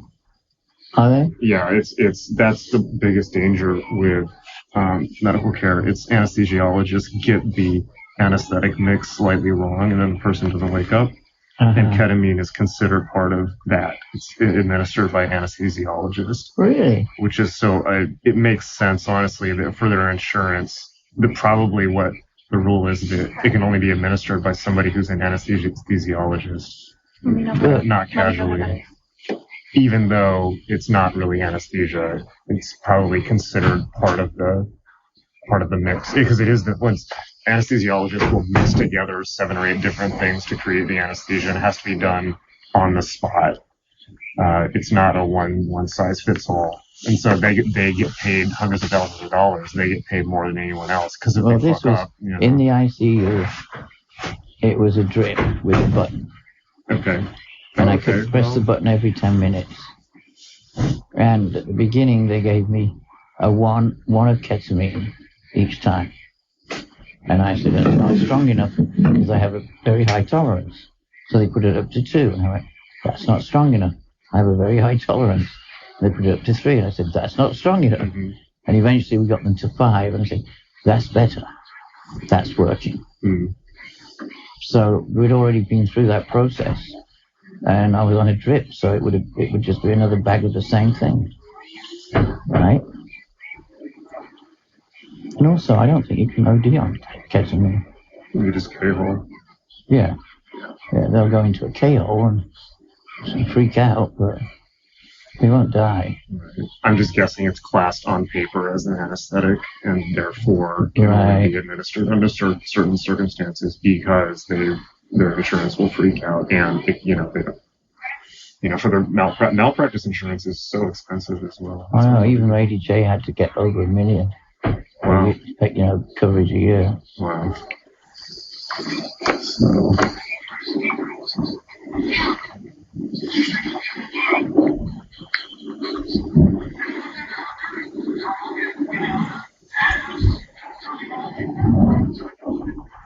And even when I was a teenager, I got my wisdom teeth out, and they gave me ketamine as part of the drip. But it was 14 other things, and they just stuck a needle in my arm, and then I woke up 10 hours later with no recollection, just like the 10 hours was gone. That's just a total anesthetic, isn't it? General, yeah. So, but ketamine was one of the 14 things in it. So, along with valerian, I think, but all these other, That's funny. And when Michael Jackson died, you probably remember, he was like basically paying someone to administer, what was it, Propanol, or there was Propanol, yeah. So. I thought it ended up being classed as homicide. Did it? I thought I saw it on a TV show, but I didn't have the sound of it. So, I'm not sure. I don't know. That happened right near where I was living at the time. Because the doctor was, irresponsible, and he shouldn't have been doing what he was doing. Yeah, it was a shady situation. He wasn't even a real doctor, was he? Yeah, no. Or he had been, and sounded like mob doctor type. Yeah. And Prince, too. That was very sad. That was Propanol, wasn't it? Was it? I think so. Jesus. There's a sort of conspiracy theory that they were both murdered with Propanol. Oh. Well, they both were very outspoken against the music industry. Exactly. And, I don't know if it was Diana Ross. What's the other one that was? It was with Bobby Brown. Whitney Houston? Yeah. Mm. Yeah. Was she on Propanol? That was a heroin overdose, wasn't it? Was it? Crack or heroin? I can't remember. No. And she'd been on crack for a long period of time. That's true. Yeah. Why is the music industry so hard on people? Maybe that's not a pleasant question to ask. The workload they give. If it's successful, they work out a schedule for you, and they have assistants to make sure you do everything you're supposed to.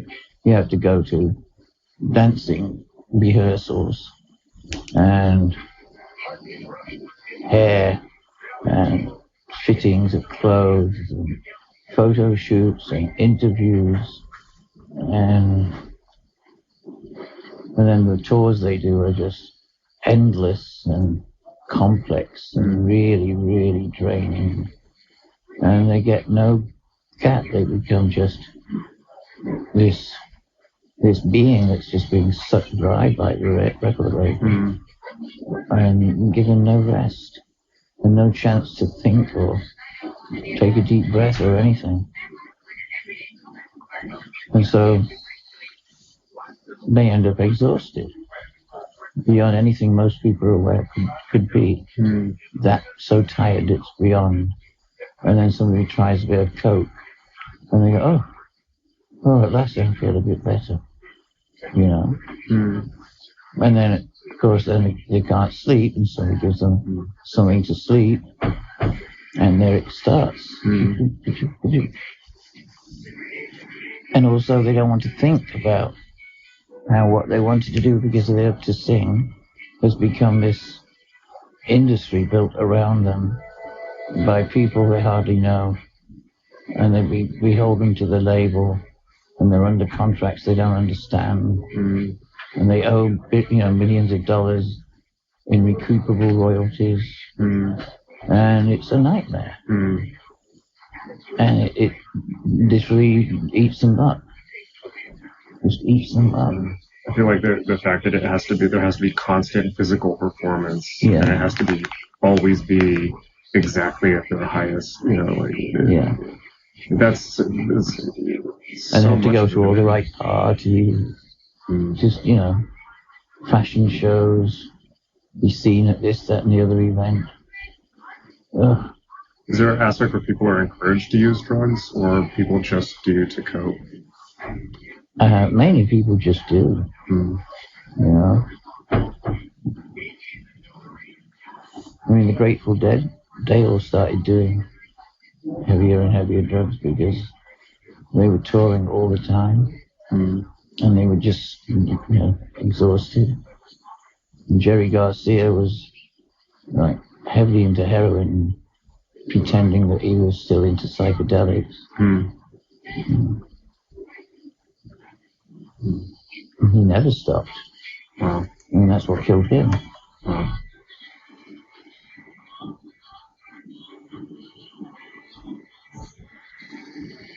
And at first the rest of the band went, oh, how could you, Jerry?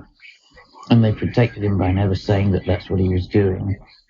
If he was slow or seemed to nod off, they'd just say he's tired or he can't be here today. They would always make excuses. And then they started doing it too. Yeah. And the road crew were doing it too. Because they were, God. It's inescapable. Well, they were doing these tours with that huge PA system. Oh, yeah. Which they would erect somewhere, the wall of sound, and they would take it all down. Then the roadies would have to pack it all away correctly into all these different trucks and then drive to the next place immediately. So they never even had the opportunity to sleep. So they had to do something. So they were just all on speed and heroin and everything and anything, because the only way they could keep working was doing that. And several just died, We were talking about earlier about with the GoFundMe, where you were saying that everyone just assumes, if you're a musician, you must be rich and everything must be all worked out for you. And my perception has been quite the opposite. It's like people who have day jobs and better off. Than any creative people for the most part. Plus, we don't have any guarantee there's money next week.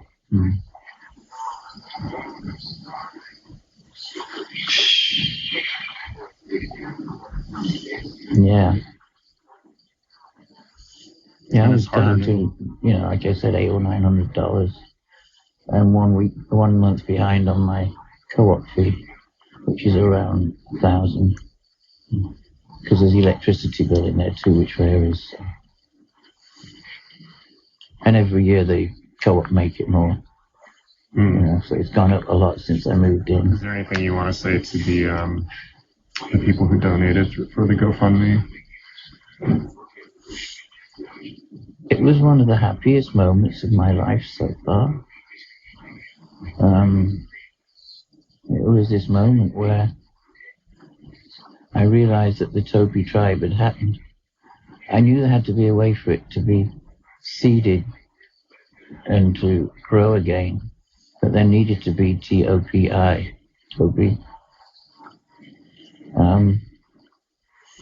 But I also knew that there wasn't a way that I could see that we could deliberately construct it, because that would be too much like what we did last time, and that had been done. So all I could think was there must be a natural, organic way for it to happen. And so I was just watching, and I was noticing that there was a lot of the positive Topi energy around the Facebook page and Instagram and so on, and at concerts, that there was a lot of really deep, loving trust coming at me, and people were telling me how much it made a difference in their lives, things we'd done so far and said. And sometimes they'd say, "Why, are you going to restart, you're going to start Topi again?" And we said, "We can't just start it again. There can't be an again." So then you did the GoFundMe, and there it was. I just suddenly saw it. It's happened. It's made itself. It's generated itself spontaneously, the perfect way. Nobody tried to make it. Nobody tried to set it up. It's just been understood intuitively.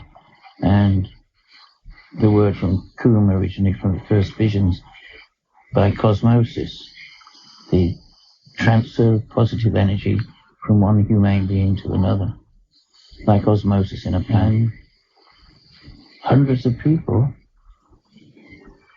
wrote messages that showed they truly understood the idea of integrity and trust and surrender and kindness and sharing on a level that's really unusual right now. Yeah. With this me generation and the sort of obsession with selfies and self-image through all the social media. And I thought we've broken through some of the social media traps, and there they are. This is my people. I'm one of them and they're one of me. And it was so beautiful. I thought, at the very least now I can rest, because Topi with the eye has happened. It's a fantastic moment. And the other thing that was great was, of course, this is how it would have to happen. It would have to be self-generated, but also not like last time. So this time, there's no way you have to dress to be recognized as part of it. No hairdresser, no hairstyle that you need to have in order to be recognized to be part of it. They're just part of it when necessary, and they kind of rise out of the mass of the population and are recognized and counted, and then after they've done what they need to do, they sink back into it again and are invisible. And there's no need for any headquarters, no need for any archives, so there can't be any Scotland Yard raids on an archive to try and steal what you've got and destroy the core of the ideas and the writings. And there's, the only thing that seems to have continued on, which I think is what it was for, is the psychic cross as a tattoo. Mm. There's still lots and lots of people getting those. Alice in Psychic TV, who's been in it since 2003, said to me a few weeks ago that she was finally going to get a psychic cross tattooed because she could see how special it was. Mm. And she didn't feel like she was joining a gang. She was just going to say, I agree with this way of seeing life. Yeah. And taking care of each other. This is my declaration that I'm going to live the loving life. And that's the only obvious way people can be spotted, is being connected intellectually with it. There's no need for access points. There's no need for newsletters. although people can write things and put them wherever they want, it's truly anarchic and simple and natural and organic, cosmic organicism. The whole thing just suddenly has reached its next level, all on its own. It just took the patience of waiting. I always thought that could happen, but I didn't know if I would ever see when it happened. And I feel really honored to have been able to see that next step take place, which also means that people are self-motivating too. They're choosing to be connected. They're choosing to take action. They're choosing to give that what most people find the hardest to do, which is some money. And it wasn't just me either. I mean, Douglas and then Chandra both did fundraisers. I did the first one. But that was the phenomena that just made me. I was in the hospital when it happened, as you know, and I was just thrilled with a big grin, jumping up and down on the bed, saying, "It's worked. It's finally worked. Look, the tribe is here." Do you have a sense of what it should become going forward? No. Well, maybe. Not what it should, but what certain things might happen. People will. There are already people doing this because of the dopey documentary that's being made too. It's reminding people with a dash between the re and the mind. It's reminding people of the core of what Topi was, not just the sensationalism, but that it was actually a really sincere attempt that we did nothing else, or everything we did was part of it for 10 years, day in, day out, day in, day out. And we improvised as we went. When we came up with a problem or an organizational requirement, we just, what's the best way to do this? And of course, pass on those ideas to other people too. And who would have thought it could spread the way it did? But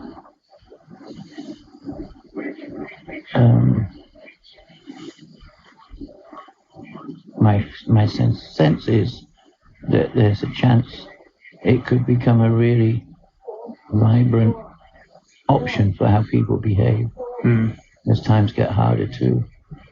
You know, there should be small groups of people, maybe they just choose to share a house and combine their money so that they're only paying one lot of rent or mortgage, and share the cost of food and so on, so they can all maximize what they get out of the amount they have. Once it's pooled, they get more. And if they've all got a car, they don't need it. If there's 7 people in the house and they've all got a car, do they need 7 cars? No, they can probably work out a schedule where they just have 3 and they just negotiate it to use them. Same with anything else they've got. You know, whoever's got the best computer can make that the core computer of the group. And everyone else is like a satellite of that.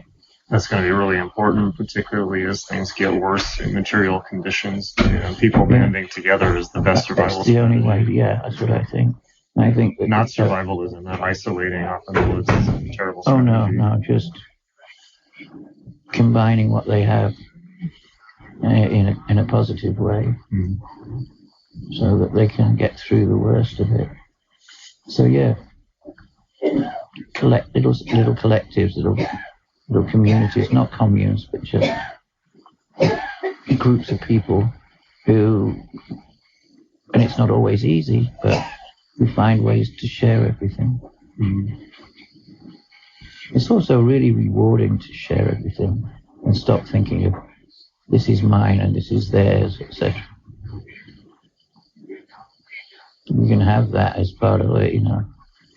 Just choose what you have that you share with everyone, And what else you have that you don't want to share is yours. Mm. You know, there shouldn't be any regulations or any tensions created just to try and live by a particular idea. That's always a disaster. Mm. Just common sense. The hardest sense of all.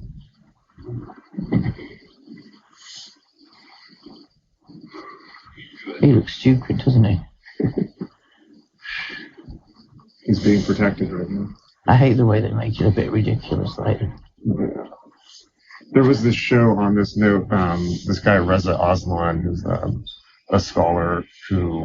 I've seen that name around lately. He wrote this book called Zealot, and he is Muslim, but he wrote this book called Zealot, kind of attacking, or saying, it wasn't really attacking, it was saying that painting Christianity as an extremist group, and people got very upset about it. But he also, he pivoted from there to creating a documentary show where he went around to look at different religions, and the first one he did was the Agori. And he did it with this very smarmy, condescending attitude. You look at these people doing... Put them in their ashes and dirt. Yeah, with their weird rituals, and it's just like, get the fuck out. It is offensive. My religious sensibilities were offended. I think they're amazing. Yeah. I watched a documentary about one of them becoming officially initiated as an Agori on one of the burning ghats somewhere. It was great. About how he was going to have to eat something from a human skull. Mm. It was a bit of a brain of a person or something. Pretty sure it was cannibalist. But he was young and kind of scared, but deadly serious.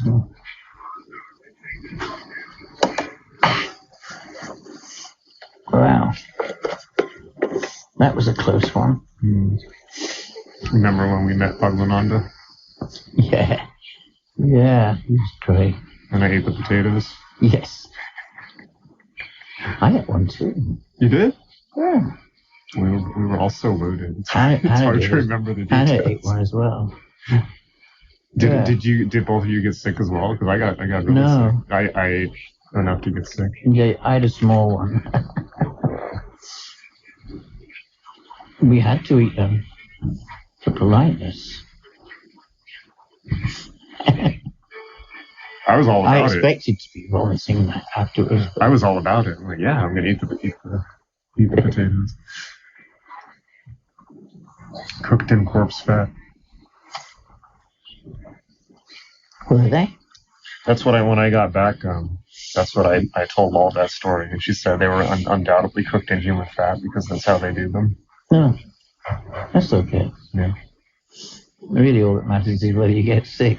Mm. How long were you sick? Not that long. Oh, Not good. that long. Less than a day. Oh, that's all right. So it could have been bad, but it was fine. It passed very Maybe quickly. you were just getting rid of some bad thoughts. There you go. You know, whenever me and Jay did a ritual, we'd always have a bowl. It was called the Bad Thoughts Bowl. From psychedelics, or? Yeah. Yeah. So if we ever threw up, it went in there, and we saw it as a positive. We were getting rid of bad thoughts, either from ourselves or from other people about us, you know? Mm. So it was positive. That makes good sense. Yeah. Oh, no sense makes sense. Mm. Of course. But, yeah, we used to have a bad thoughts bowl. We still do when we've done a couple of things with Susanna. Mm. Had a bad thoughts bowl. That's very sensible.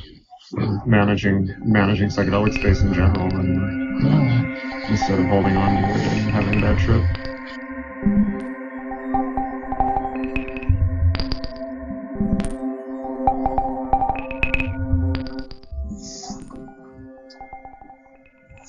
It's, you know, I don't know if it happens here, but when we went to university and we're fresh people, all the different societies had tables and tried to get people to join. because the more people who joined, the more money they got from the university for their society. So they could do more things with the money. And it reminds me of that there's all these different so-called wizards and gods, apparently. And they've all got their little stalls, and some of them they're offering free beer, and some of them are saying, oh, if you join our society, we're having a big dance tonight, and there'll be lots of girls there, and others are just waving their flags and jumping up and down in bright coloured clothes to get your attention. And like I said, there's someone sitting quietly in a pair of jeans and a t-shirt reading a book, and they hardly even notice them. But they're the one who's actually got the information. And the smallest number of people, but all the people who are part of it are there because they recognize truth and they want to learn and grow.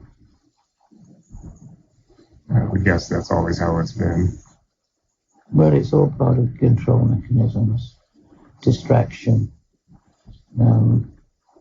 entertainment instead of information. Yeah. It makes me think always about, you probably remember the movie The Holy Mountain. Yeah. There's that bit where they're climbing the mountain to get to enlightenment, and they stop at the Pantheon bar, which is like a crazy party of all these people claiming the great spiritual truths they have learned through psychedelics and all of this stuff, and it's just a complete distraction. Or it's like what you're saying, where it's like it's like the money changers in the temple. It's all these people claiming that, making a big deal of themselves, putting their ego out there, and then eventually trying to attract you with their jumping about. Yeah, and that's what it's become now. It's what it's become online, and it's, when I put out Gen Hex, as they say, that was a really big deal, wasn't it? Yeah, thank you.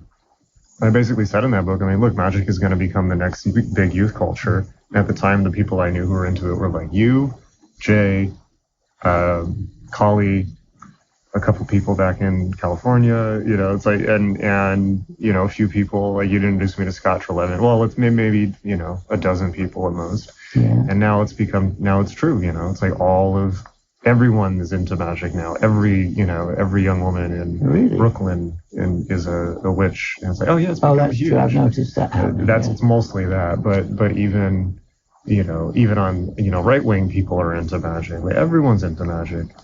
And it's so the spell worked. Everyone's become magicized, but now everyone's setting up their little stall to, say, I'm the Grand Poobah. And none of it, it's all... Well, unfortunately, that happens every time. It must be built into the algorithm, the cultural algorithm or something, because a version of that seems to happen each time. In Crowley's time, the media were very much different, and so once he got attention, there wasn't really a lot of people competing, were there? There was Mathers, I guess. Well, Crowley was pretty, Crowley saw himself as competing with the Theosophists and trying to cut off part of the market share, and he was pretty cheeky about it, which is why he called himself the Master Therion, to poke fun of the Theosophical higher masters, ascended masters and things like that. And why he promoted himself, he wanted to promote himself as the world teacher instead of Krishnamurti, which was pretty funny, but it also, an ego trip, but it was pretty funny how he did it, to be honest. But I think it was the same then. if you read the reviews in the back of the Equinox, he was just very bitchily, like, cutting down all of his rivals and things like that. And to be fair, the stuff he was writing was of, way better quality than and was actually giving people techniques to use, which is none of them were, Theosophy doesn't give you any techniques. If they do, you really have to dig for them. Where Crowley wrote it all down, say what you will about him. As somebody who wrote it down, it all works as described in the book. But he doesn't talk about Austin Spare in any kind of really, in a way that makes you immediately want to run and find his work. Crowley. I don't think he ever talks about him. I think he mentions him briefly as this dark person that was... Oh, that's right. Yeah, he does. He does. Because he left his group, so now he's a Black Brother. Yeah. I found out something interesting recently, which is that it's very likely they were lovers for a short period of time and then had a spat and falling out, and that's why. There's a Crowley poem that compares them to Horus and Set, the incestuous brothers, and Oh, wow. it's a torrid love affair. But I think it's an all too human story. It's very possible, isn't it? Because Spare was seeing the orgasm just as an orgasm, so he wouldn't necessarily be averse to having some kind of love affair with Crowley. Mm-hmm. And Crowley would fuck anything, so it's possible. Hey, Spare would too. Yeah, mainly women, but... Yeah, I don't think there's any... He doesn't talk about gay sex at all in his stuff, as far as I know. So, but they were decadent artists. Yeah. Well, Spare did a lot of beautiful drawings in the Yellow book, which also had Aubrey Beardsley in it. And they drew very similarly at the beginning, and just pure black and white.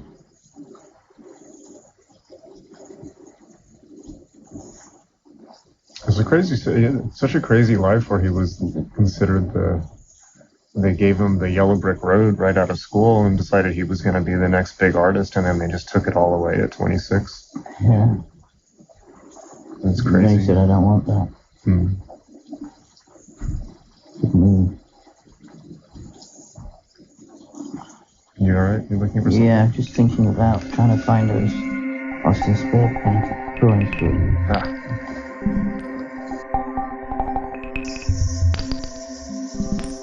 That's what I really loved about it when I first went, was the fact that it was all integrated like that. And it wasn't considered worthy even of mentioning. It was just how everything is, you know. Yeah. Yeah, it's just part of life. And even here, I can't think of anyone, like often my most non-odd friends will always tell me the strangest magical experiences that they've had. And those seem to be more intense for them than people who aggressively pursue it. So I think that it's obviously a mistake to decide there's something special about you if you just rediscover part of the human experience. You know, but people always use it as a way to put on a uniform and a badge and claim authority.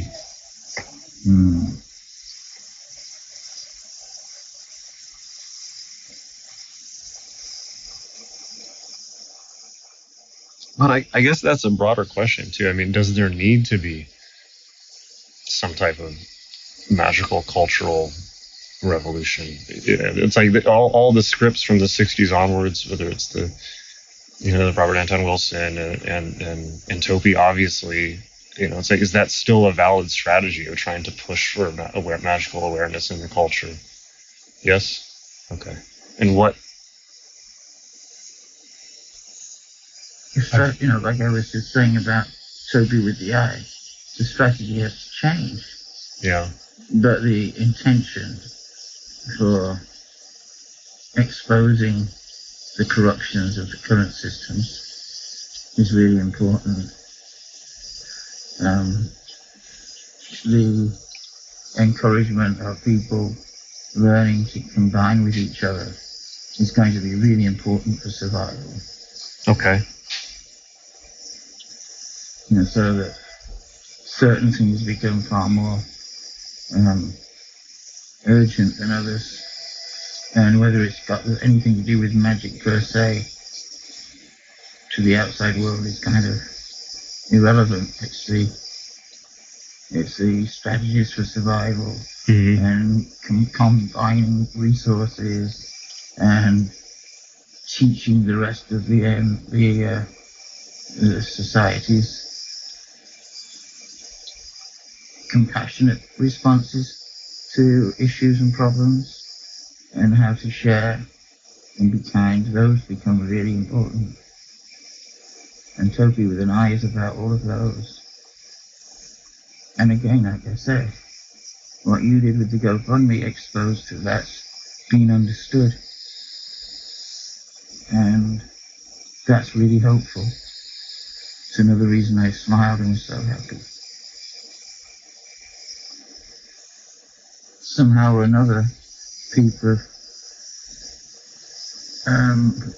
have absorbed that message.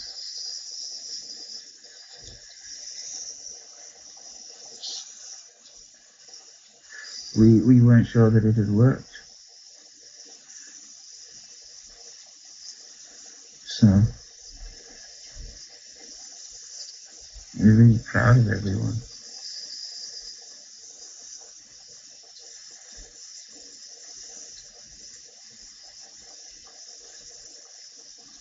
You know those little boxes with lots of things that look like nails in them, and you put them against your face and it shows an image? That's what it was a bit like that.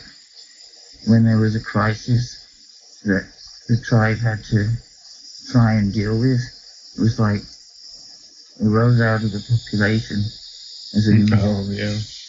And then it sunk back in again. But it was there. It was a bit like that.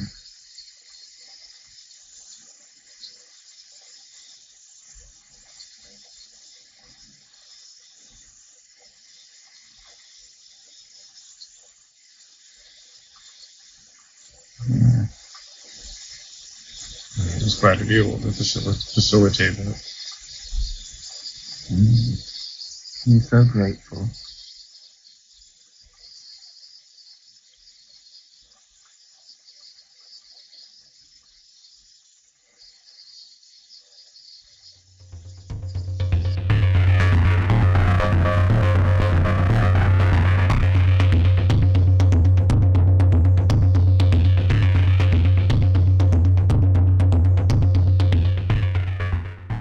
Okay, hope you really enjoyed that show.